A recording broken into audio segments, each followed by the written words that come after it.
Hello, my fellow taxi drivers. My name is Jatin Dugar, and I'm going to give you a few tips on how you can up your game as a taxi driver. Our company's aim is to provide best customer satisfaction and ensuring that our customers have a wonderful and a safe ride. We believe in this motto of safety comes first.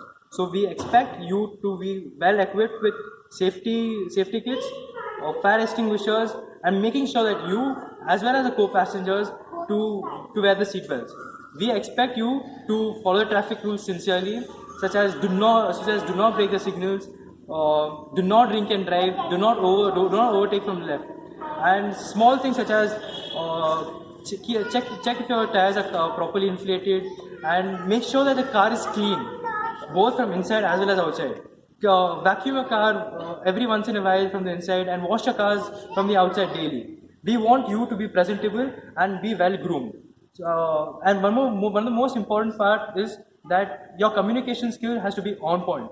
You need to be clear and precise on what you speak with your customers over the phone.